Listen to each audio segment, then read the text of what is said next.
वरती आरोप होत आहे कसं तुम्ही एक लक्षात घ्या, विषय जे आरोप आहेत, ज्या आरोपाच्या बाबतीत ते एक तरी आरोप त्यांनी खरा करून दाखवावा. विनाकारण मला त्यावर काही आत्ता बोलायचं नाही. ज्यावेळेस बोलायचंय त्यावेळेस मी बोलायला कमी पडणार नाही हे आपल्याला माहिती आहे.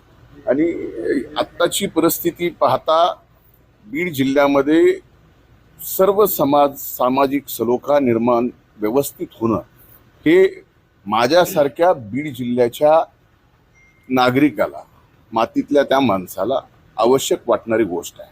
आणि माझी एवढीच विनंती आहे सर्वांनाच की ठीक आहे, मला बदनाम करायचंय करा, आणखीन कुणाला बदनाम करायचंय करा, पण कृपा करून माझ्या बीड जिल्ह्याला, बीड जिल्ह्याच्या मातीला द्वादश पंचम स्थान असलेलं 12 ज्योतिर्लिंगापैकी 5वं स्थान हे वैद्यनाथाचं आहे. त्या वैद्यनाथ नगरीला बदनाम करू नका, हीच माझी या निमित्तानं विनंती. तुमचे आणि वाल्मिक कराड यांचे आर्थिक संबंध असल्याचा देखील आरोप विरोधकांकडून हे सगळं खोटं आहे.